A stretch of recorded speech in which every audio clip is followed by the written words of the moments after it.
see me on my center is when I'm on my post playmaker. When I'm able to go to the paint, go dunk on people, dribble, have some fun. It's a fun build to use. But when it comes to competitive builds that y'all know are the main key builds in the game. If you guys don't remember, when I dropped the video about the top 3 meta builds in NBA 2K21, and with the main build being a glass cleaning finisher build, y'all guys know how fast that build is and how crazy it is when it comes to playing defense, recovery, be able to grab rebounds, and be able to dunk the ball as well. But what majority of the centers on 2K having that build, a lot of people never ever tested out the metric system, using the metric system to get better attributes on that build. Even when it comes to playmaking shot critters, sharpshooting slashers, any builds with perimeter locks, it doesn't matter. Not that many people tried this, but y'all guys remember from NBA 2K20 when I had that playmaking glass cleaner, I end up using the metric system with this build. And with doing this with this build, I end up having a build that was 6'7" that actually was the height of a 6'8" my player, and it actually made a difference. But also I had a deep range shot critter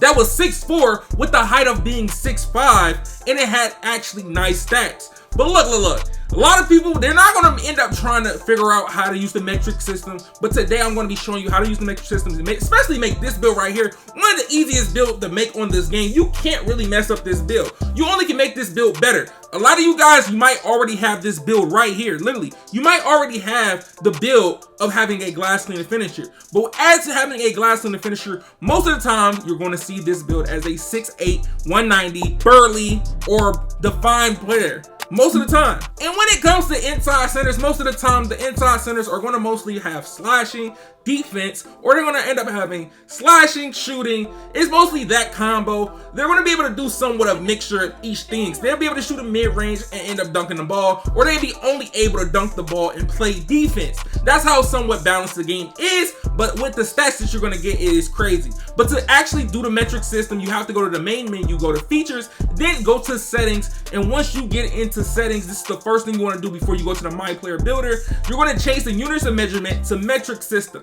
That's what you want to do. But as we get into the My Player Builder, if you've never seen the stats of a 6'8" glass cleaner finisher, 190, aka the block build, this is literally what it looks like as a pure speed.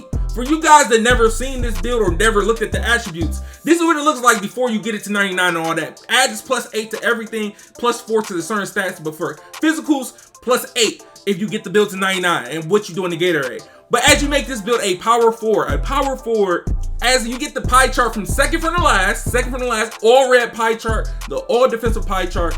This is literally the pure red. If you never knew this is pure red, because I know some people get confused. The last pie chart is like the perimeter lock pie chart. It's just gold shooting. But look, for this, you're going to decide if you're going to go with speed or speed verse. Speed is the first one, speed verse is the fourth one. But for the first build, we're going to go with the speed pie chart. I'm going to show you both variations of this build, but we're going to end up using this that you can get extra attributes on the certain ratings on a player based on certain pie charts or based how you're going to make it. If you're trying to make a build that's 6'2", you can want to make him 6'1", but you want that 6'2" height, you can. That's the thing with this actual metric system. If you learn how to actually know the numbers of the metric system in meters, you will end up being good. But as mostly when you make a pure red, you're going to have 16 or 15 finishing badges, 30 defensive badges, and then you're not going to have anything when you're shooting. If you're somebody that doesn't care for playmaking and no ball control, none of that, you can end up having 18 finishing badges. But if you're somebody that's want to go brain dead or go up the court coast to coast, or you even play the 1v1 court with this build,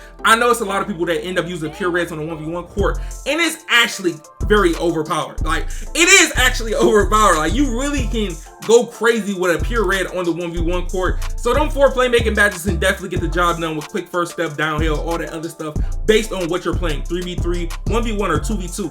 But with the height being 2.06 meters, that is 6'9", default height as a power forward on this game. And as of a 6'8" power forward, it is 2.03 meters on this game, with you having a height difference of ½ an inch and 3/4 of an inch on a build. But if you don't believe me, I can go to the stage and show you that it's actually like this. A 6'8" is 2.03 and a 6'9" is 2.06. And I'm only going to do this with people that's using glass cleaner finishers, that I know when using these type of builds, they're going to have the same exact Height, as you see, 2.03 is a 6'8 power forward. But that's not good enough. That's not good enough. I gotta give you another example. I gotta go find somebody else. As I find another Glass-Gleaning finisher, this player, hopefully he might be a 6'9. If he is 6'9, this would be perfect.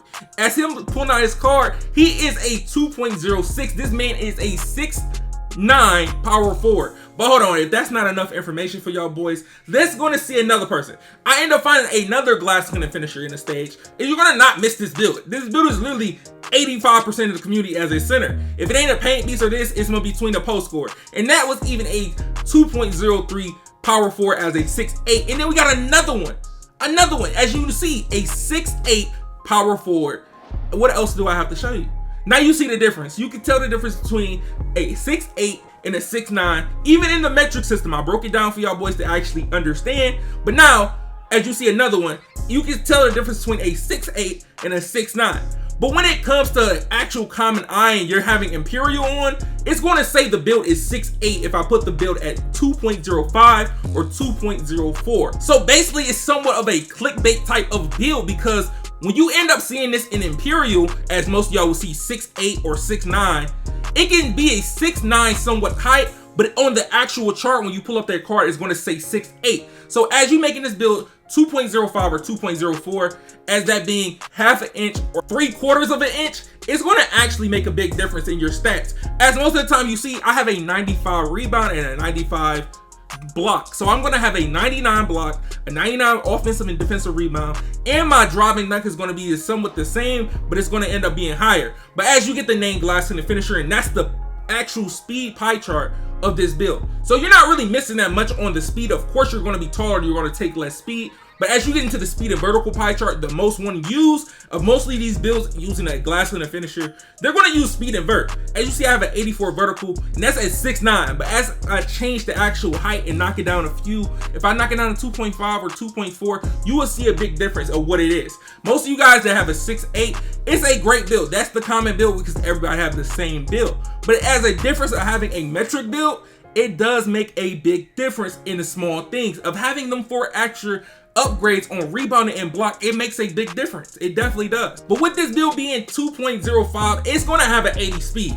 With this being 2.05, it's going to have an 80 speed. If you're somebody that knows you're going to keep the build at 97 overall, you're going to have an 86. Yeah, you're going to have an 86 speed. But if you're somebody that's going to end up doing 2.04, I prefer 2.04 because when you at 2.04, you have like an 87 speed. It's still good. A lot of you guys maybe already have a blah build, whatever you want to call it. As we already know, at 90 speed, we already know you can recover with a 90 speed. Even with a 94 speed, you can recover. But with an 86 to 88 speed, you definitely can still recover. Even at 87 speed, you still can recover with this build. And with you having the ability to have a 99 block and a 99 rebound, getting them 4 extra upgrades, attributes on this build definitely makes a big change. But the main question is, are you willing to give up some of your speed to get them better attributes to have a 99 rebound, a 99 block, and better driving dunk and better standing dunk on this build? That's what the main thing is. Are you willing to do that? But what you picking your takeover badge is automatically going to be Glass Takeover. That's one of the best badges, especially if you're playing center and you're inside. Use Glass Takeover. That's automatic, hands down. Use that. But when it comes to these badges, now you can mix and match it. If you're a center, I'm gonna tell you this now. As me being a guard, I know there's some good badges that you can use. Especially most of you guys are gonna go use quick first step on gold, Hall of Fame, whatever you can get it on. Gold, and then you do unpluckable on bronze maybe. But if you're somebody that's playing threes, you're gonna end up doing quick first step on silver, downhill on silver. When you get that ball, you gone off the rebound. You know sometimes y'all end up going brain dead and y'all wanna go get that clip. I understand, I feel you. But as this being a comp build, most of the time you're gonna have rebound chaser on Hall of Fame, brick wall on gold or Hall of Fame. Then you got box on silver, chase down on silver or bronze. Intimidator on silver is the best intimidator on the game. It really, if you got the extra badge points, you can put it on if you want to. Trapper on silver, Heart Crusher on Hall of Fame definitely does a crazy number on people. And then you got Rim Protector on Hall of Fame, Interceptor on silver or gold, but silver works the best. And then you got Worm if you want to, but if you can play a 1v1 court, you can put clamps on just to end up making your player pick up the ball. So keep that in mind when it comes to them type of badges. A lot of y'all guys might say, oh, why you didn't put Intimidator on Hall of Fame? You don't need Intimidator on Hall of Fame on this game. It's not going to make a difference between Hall of Fame and silver. But when it comes to finishing, contact finisher, relentless finisher, and then showtime, then you have This consistent finisher badge, you might as well throw that on bronze as your last badge. So as you can see, that's the reason why I say you can maybe go 18 if you don't care for any playmaking on this build.